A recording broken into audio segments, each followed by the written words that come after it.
Hi everyone, thank you for joining us here at I'm Back at Work. I'm Mickey Feldman-Simon. I am the founder of I'm Back at Work, and I'm really excited to have Dr. Tamara Tillman here with us today. I actually took a course with Dr. Tamara in the past, the Success Year course for goal setting, and I learned so much that I felt that I had to share her knowledge and my experience here with you today. So this will just be getting a taste of the multi-week workshop that Tamara gave and I participated in. So before we get started, I want to make sure that you know how to navigate the webinar panel. So Tamara, if you can please move to the next slide. Trying to. Okay, that's fine. We'll get there. Use the arrows or on the left, bottom left of the screen. Mm-hmm. That's it. Okay, we're getting there. So your webinar panel may look like the image on the right or the image on the left, and that is the panel expanded or closed up. To open and close it, click on the orange arrow at the top, and that will open and close the webinar panel. You can also click at the top of the panel and then drag it out of the way. So if now it's in the middle of your screen and it's obstructing the view of the PowerPoint, just drag it aside. Now, in the last 5 minutes of the webinar, we are going to have a Q&A session. And to ask questions, please click on the gray bar that is when the webinar panel is opened up, and then type in your questions in the blue rectangle right underneath. And now I'm going to pass it on to Tamara. And remember, we'll address all of your questions in the last 5 minutes of the webinar. And I'm going to turn my video camera off so that we can concentrate on the PowerPoint. Thank you, Tamara. Mine too. And mine too. Thank you, Mickey. It's a pleasure to be here. It's a pleasure and a privilege to be here. Mickey was in one of my courses, but she has an amazing, outstanding website and very, very professional career service. Use her, and again, use her, and use the free resources as well. So this is my background. In my background, I'm a surgeon, I'm a behavioral scientist, and we'll hear later on how does a surgeon end up to be a behavioral scientist. I wrote several books, and I'm in the middle of writing my 4th one.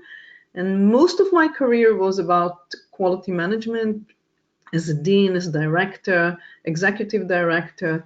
2 of my training program are Excellence Year and Success Year, and they are meant for most of the people on transition, organizational transition. It helps transforming organization and individual and to end up with excellent performance. I also give some career service, which you can learn in the end of this presentation.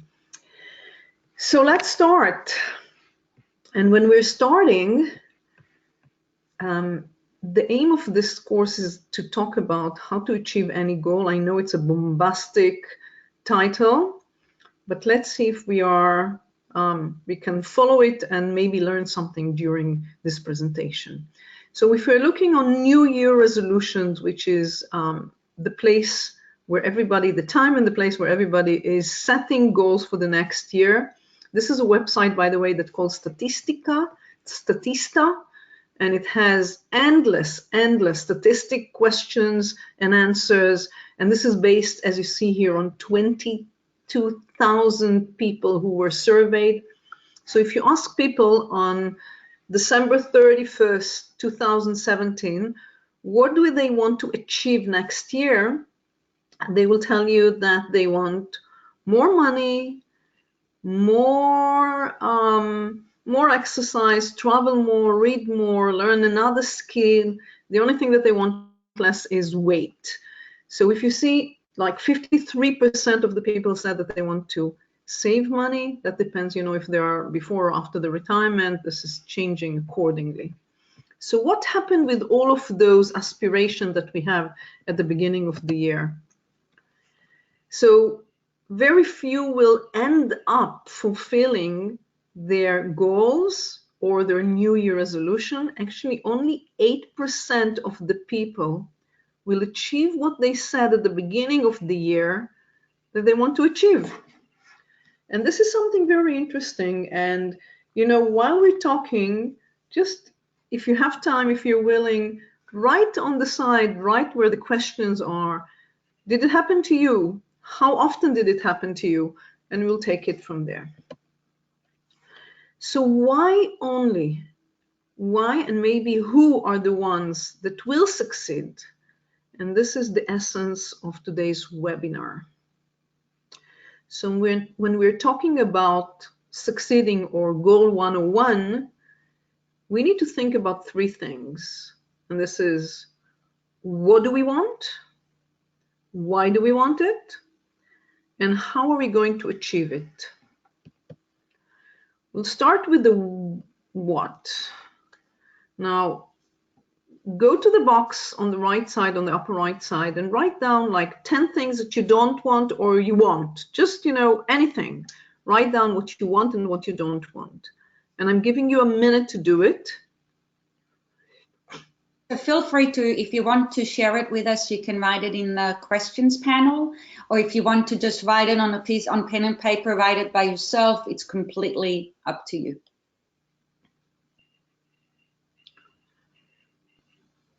So while you're writing, I put here this angry bird kid when she's going back to school. And if you think about what we want, most of us really know what they don't want. Very few know what they want. And I would say that this is the first obstacle. Not knowing what you want is like entering an Uber and telling them, take me. There's no where, there's no address, there is no nothing. So the first thing that you need to know is what you really want. And if you don't know what you want, and if you cannot articulate it, and we usually say that you need to articulate it, so a child at the age of 7 or 8 will understand what you're saying, which means I want to lose 10 pounds within 3 months, or I want to increase my income within in 5% during this year, or I want to switch my job within 6 months.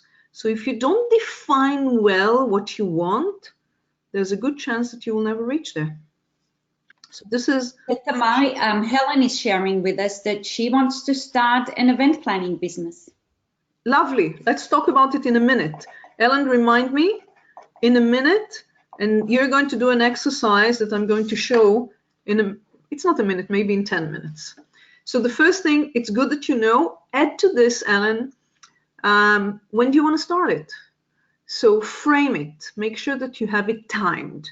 So if it's scheduled, let's say you say, I want to do it within 6 months, then we will work on this later on and I'll show you how we're doing it.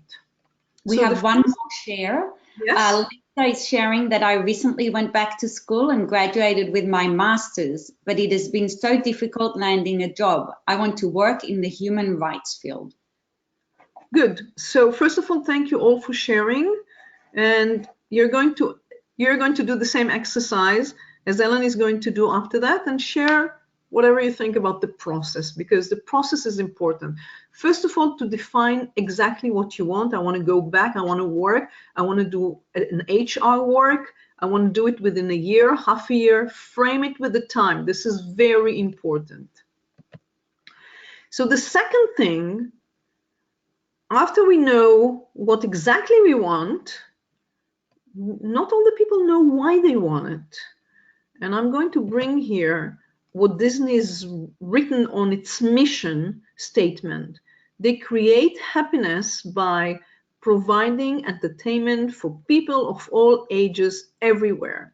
If you have a why like this, if you know why you're going to work, each and every person who's going to work at Disney World, know this mission by heart. So here is, I put here a picture of a child on the right side.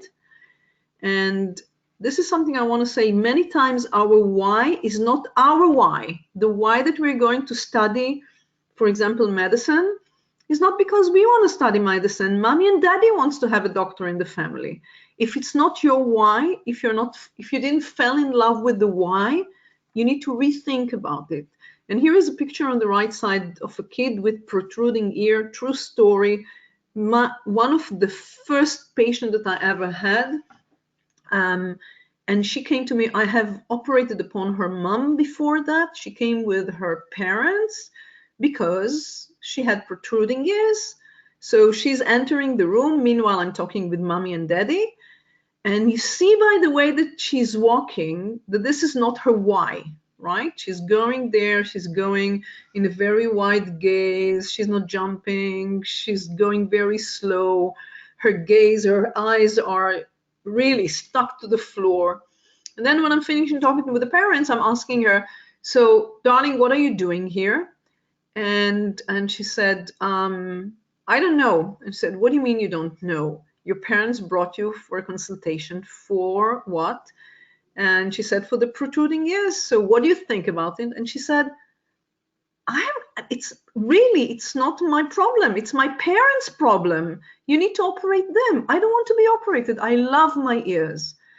So going back, if you don't know what is the why, if it's not your why, you will never succeed. It needs to be your own why. You need to own it. This needs to be your why. And Nietzsche said, he who has a why to live for can bear almost anyhow. Viktor Frankl wrote a book about it if you're interested. And again, this is the 8% that will succeed when it is their why, not anybody else's why. The third one is after you know what you want, after you know why you want it, the easiest part, I need to say really the easiest part is how to plan it and how to execute it. This is my training of success here. It's a 5-week training, but it's so easy to do a search in Google and how to do anything in 12 steps. You just Google in, there's a wiki how, and you can find anything. How many of you went to YouTube and learned a new skill, like a language, Microsoft, Word document? How many of you went ever to online, got the skill from online? We have it all outside. Other people did it. We will talk a little bit more about some tricks about planning and executing, but the how-to is out there. The knowledge is out there. You don't need to invent the wheel, as we say. So let's start. Let's dive a little bit into the how to plan. And when you start planning, there are many things that people want to achieve. You know, people want to do diet, they want to have a new job, they want to buy a new car, they want to change their attitude, they want to do something for a hobby, start a volleyball team, and they want to volunteer. You have tons of things that you want to start to do, and we are concentrating here on career. So let me choose only one out of this. So the first thing is I'm urging you to use simple methods. Don't go and buy a new app in order to write all of my tasks and all of my to-do list and everything. Take a paper and a pencil, very low tech. And when you're going to work, an empty desk and one paper, one pencil. That's it, low tech, as low as can be. Then when we're talking, let's say you chose a career. So let's say, and meanwhile, you can write what is your aspiration right now, and we'll go back to that later. For example, you want to earn a degree or certification. You want to create a personal website. You want to start a business. We have two people here, one person who wants to start, another one who wants to go back to work or change whatever he did in the past. Another thing that can be in a career, so this is like a sub goal to improve LinkedIn profile. And then once again, you need to go back and to choose one out of whatever you did. So if you wrote that you want to get a certification, website, start a business, or improve your LinkedIn profile, let's say that you chose one, and in a minute we'll talk about why do we need to choose one. You do the process again.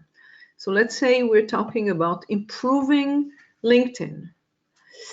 So again, how to is out there. You can go and see, in order to improve your LinkedIn, you need to have a better picture, better background, maybe to have a banner of your website if you have a website.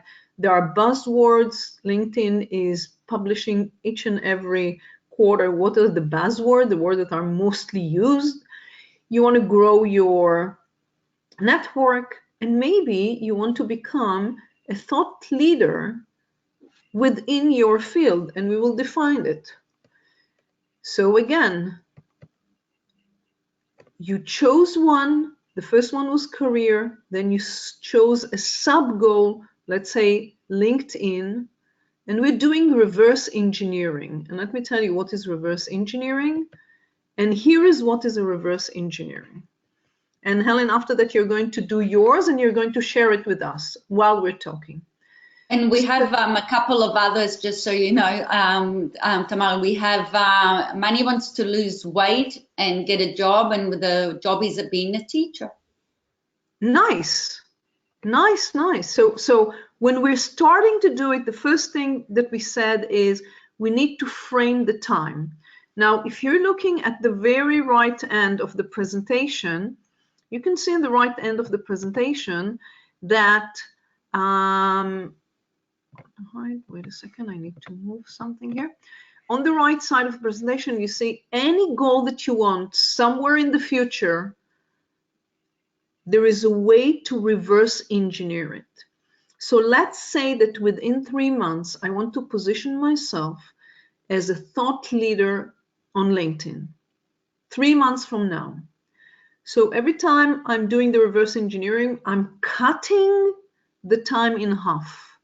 So if in 3 months I want to position myself on LinkedIn, then within a month and a half, I need to write articles in the field that I want to position myself. I need to learn how to use the share. There's a share button in LinkedIn that you can spread it to many, many groups. You need to send strategic messages and so forth and so on. You will do the work here and you will detail it as much as necessary.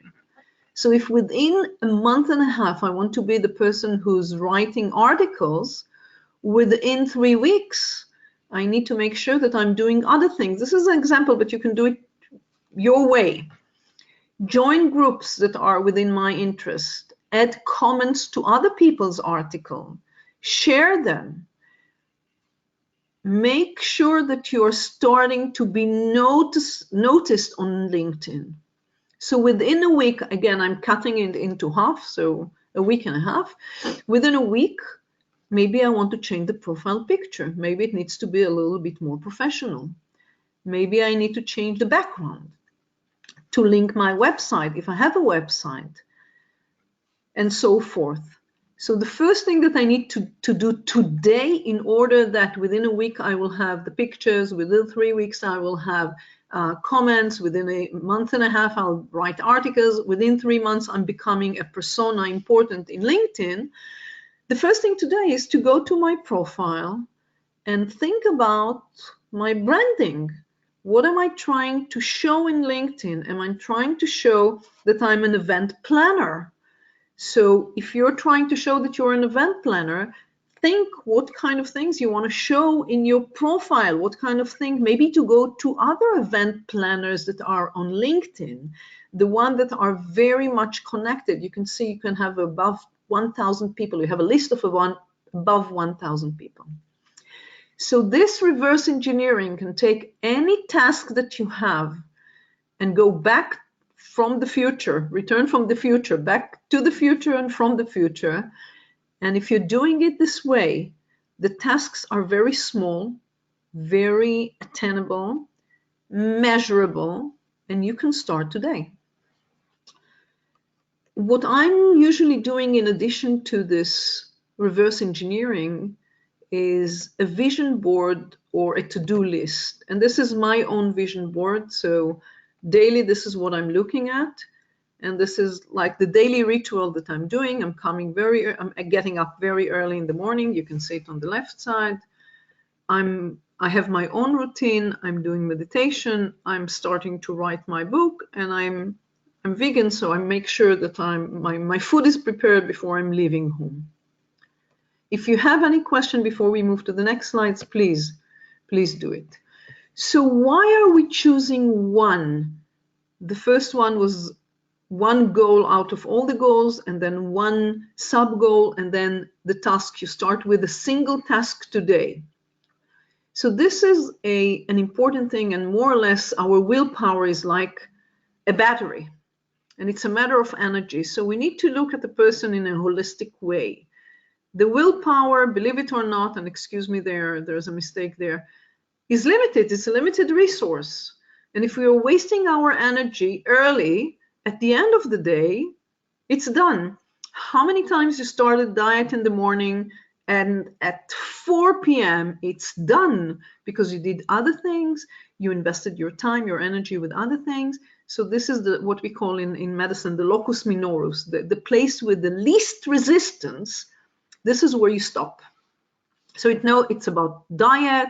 We know about judges in court. It's better to be in court early in the morning than before lunch when they are very hungry, and then the decisions are a little bit biased. There are a lot of research done about it. But one of the most elegant research ever, I think, done by Roy Baumeister, who is he's a social psychologist, used to be in Florida, moved to Australia.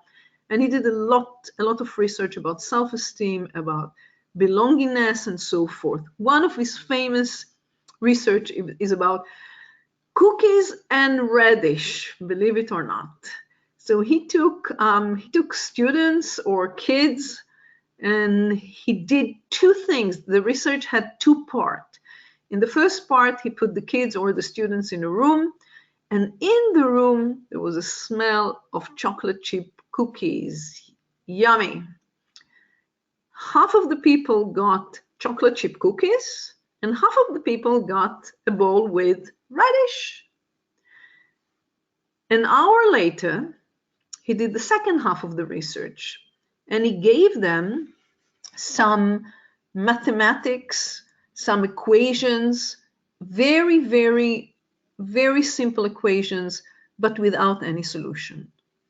And because, some of the psychiatrists are a little bit, they need to entertain themselves. So here's what they found. The kids who smelled the chocolate chip cookies and got chocolate chip cookies, which means they didn't waste their willpower, they made an effort to answer those questions for 90 minutes. I'm reminding you, there's no answer to those questions. The kids who went in the room had the smell of cookies, but got radishes instead of, going and writing and solving the solution, the equations, they ended up giving up after 8 minutes. This is less than a half. So if you used your willpower to something else, there's a good chance that in the end of the day, when you're going to the next willpower, next task, you're going to get rid of it earlier than anything else. You're going to quit.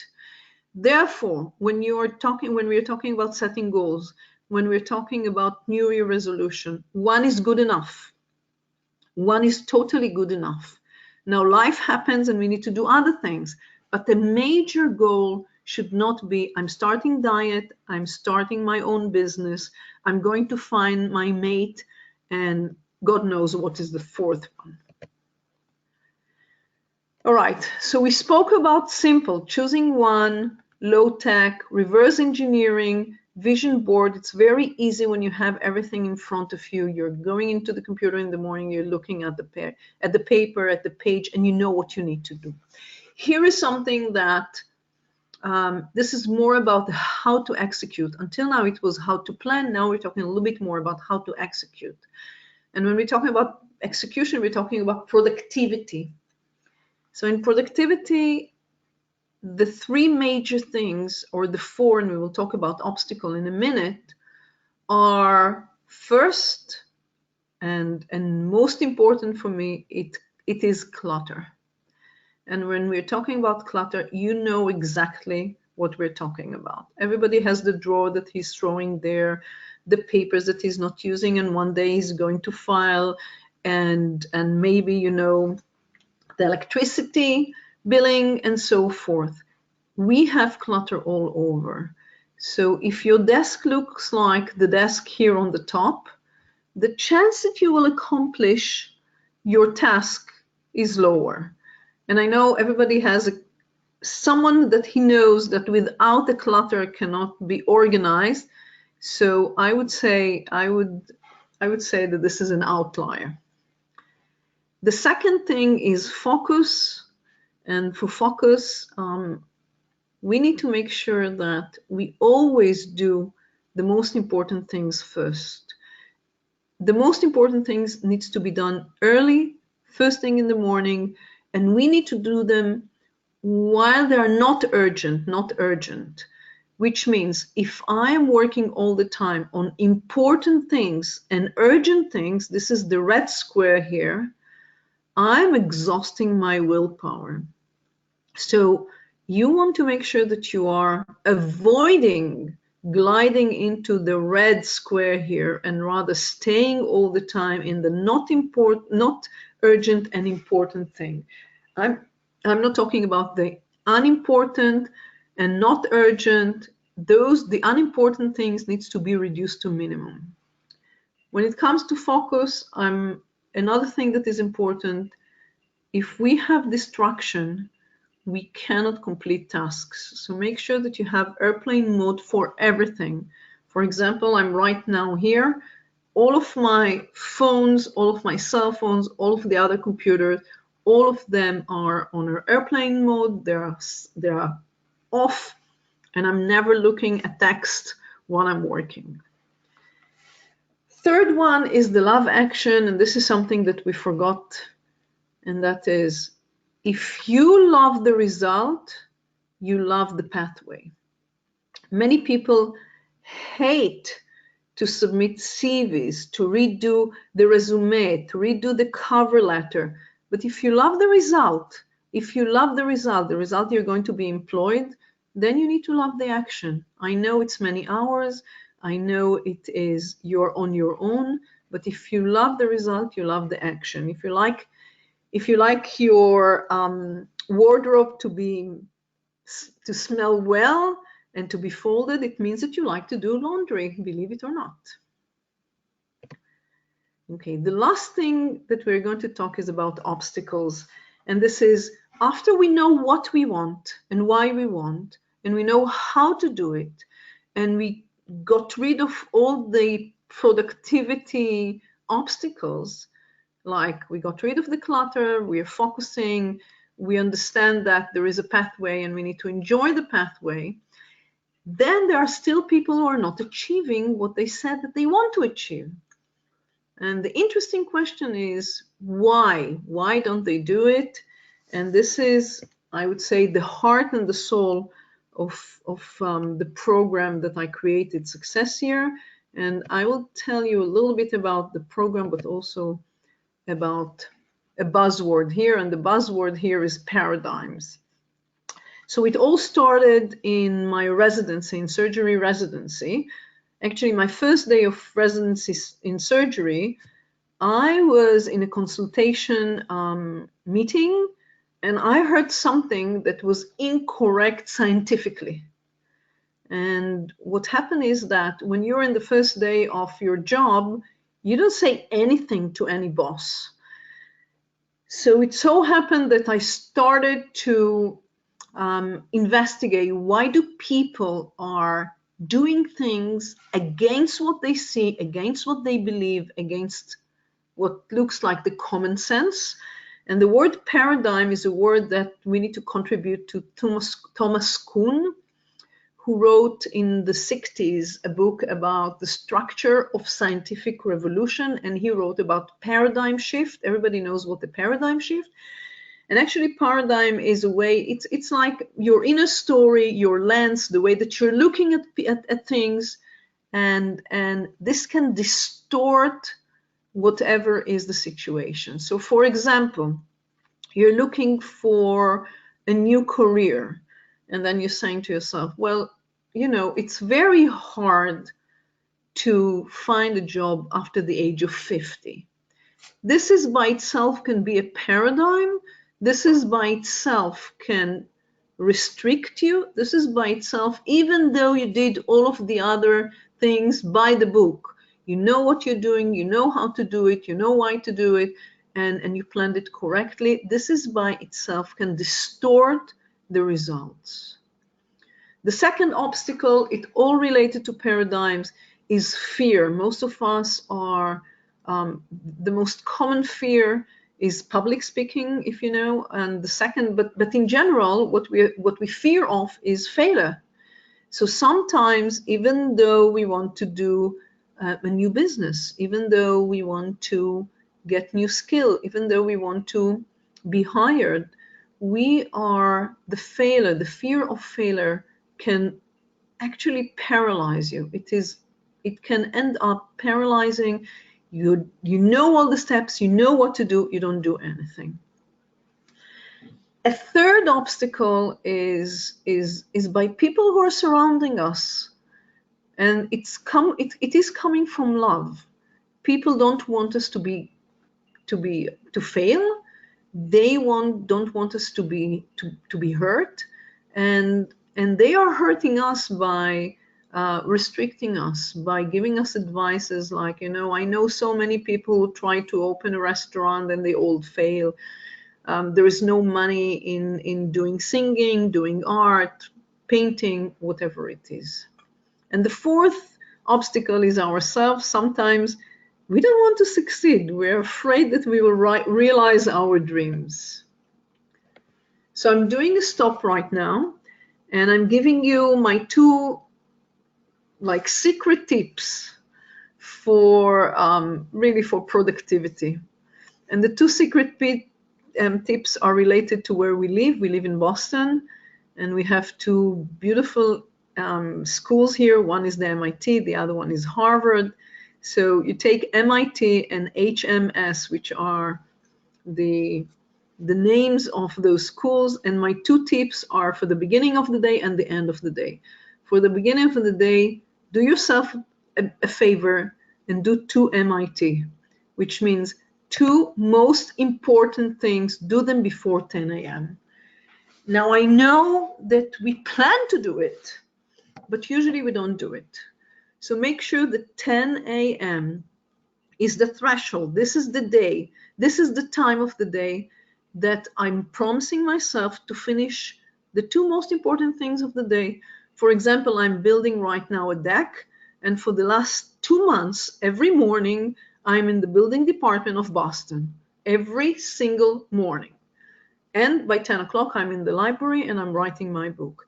So if you are framing it, I need to do the two rocks at the beginning of the day, you will feel better during the day. You will be able to create more things during the day.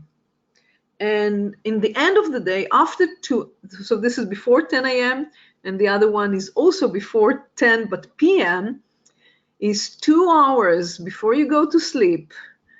Don't eat. Go to sleep before 10 p.m. and don't eat 2 hours before.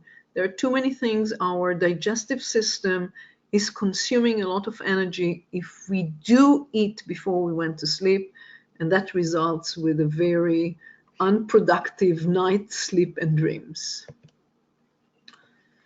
So, what did we have today?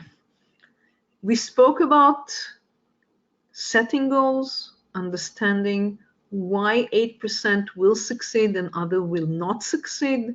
We spoke about understanding exactly what you want. Why is it important? What is your motivation? How to plan? Go to Google, find other people who did it, copy from them, and the next time that you will be someone who succeeded, they will copy from you. So how to plan? We spoke about how to plan.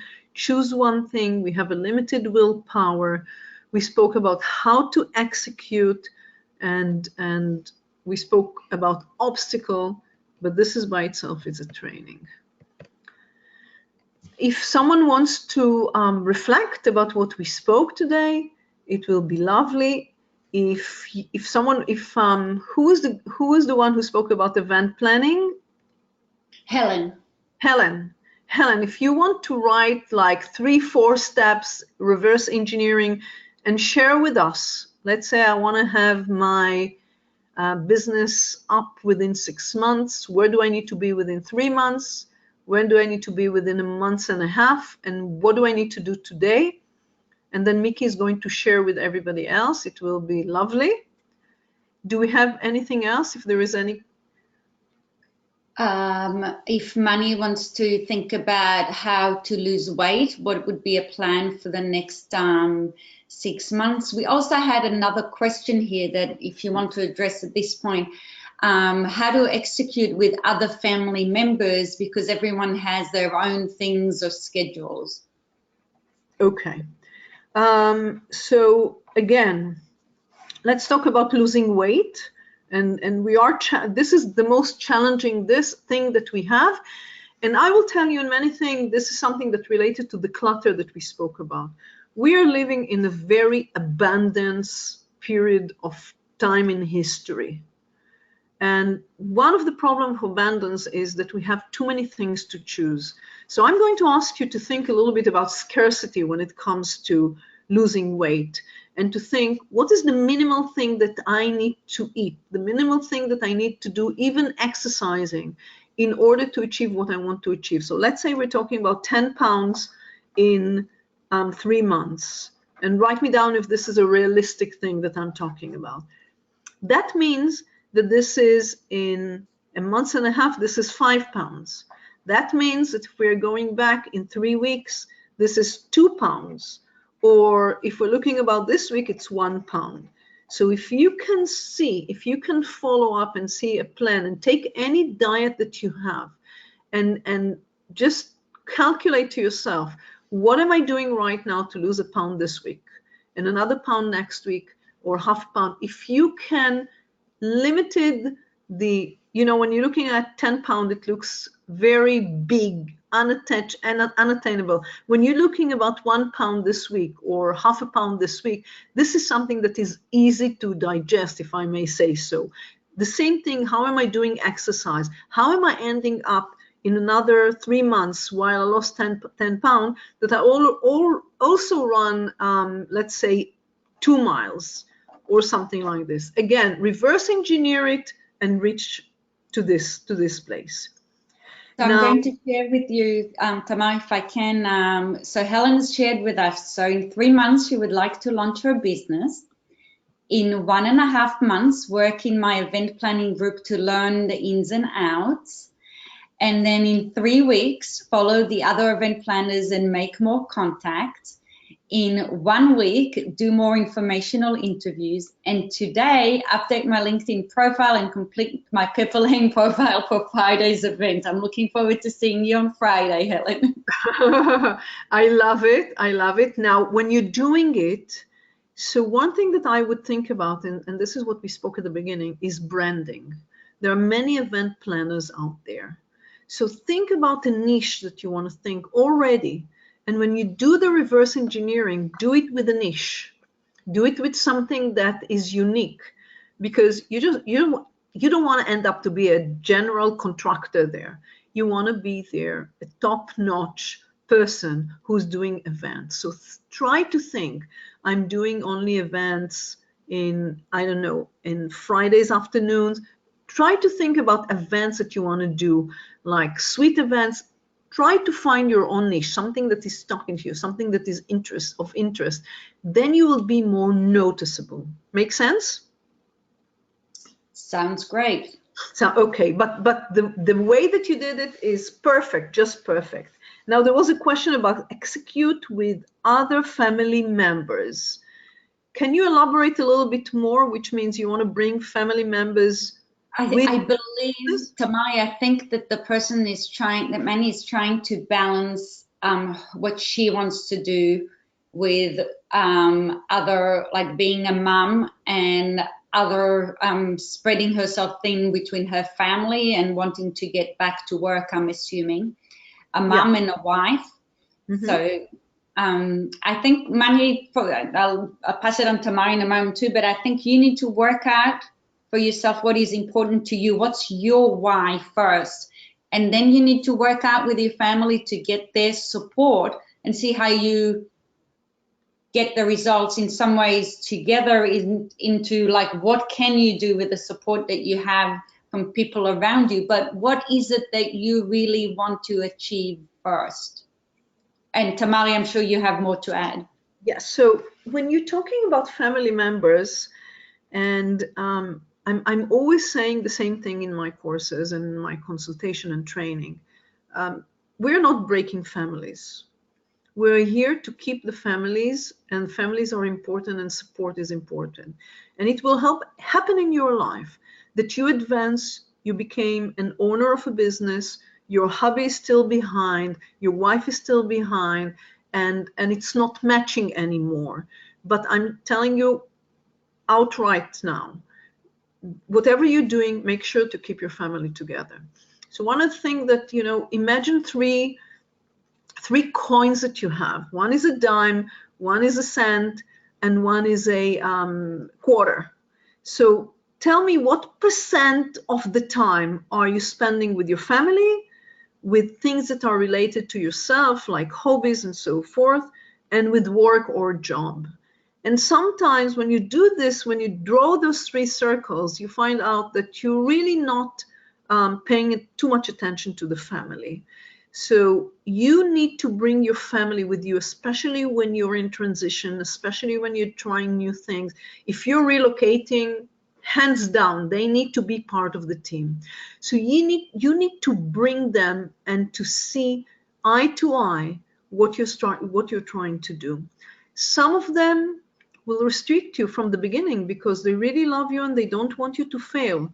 Some of them have secondary gain, like right now you're the person who's supporting the family. If you're starting your own business, it will take a year or two, and they're afraid that they will not be able to pay for the kids' basketball team, for the kids' training, for anything else. So you need to bring them, and I'll give you an example from myself. And this is, I have quitted my job 3 months ago, and I spoke with my husband and I said, I need to finish my book, and it's not advancing in the pace that I thought it will advance. So I took half a year off, not before you make sure that you can afford it economically, that everybody's aligned with your needs and your dreams, and that one day you need to give back. So it's better to start with giving back and then asking for. Did I answer your question? So we'll wait to hear from Manny, and maybe we'll just take any other questions if you want to write any other questions that you have in the meantime. And I also want to invite you to join the I'm Back at Work members only community, where we started it after we heard from you that you need more ongoing support and accountability, like setting goals like this and following up on them. And the idea is that we help you step by step in the whole return to work process. We also provide you with daily tips and advice, and we have weekly Q&A webinars where you can ask any kind of questions from more general to more personal. And there's also exclusive materials that we provide the group. And staying with the I'm Back at Work mission that has always been to provide affordable platform to all women to return to the workforce. The group costs less than $10 a month, so basically the same cost as your Netflix subscription. So I invite you to get serious about your return to work journey and join the I'm Back at Work group. And any other questions that you may have, I see Manny says that we did answer her question. I'm glad. Any other questions there? And Helen says yes and thank you. I think this is it. Well, thank you, Tamari. It's been a pleasure as always. Thank you everybody else for joining us today, and I hope you join us in future webinars as well. Thank you.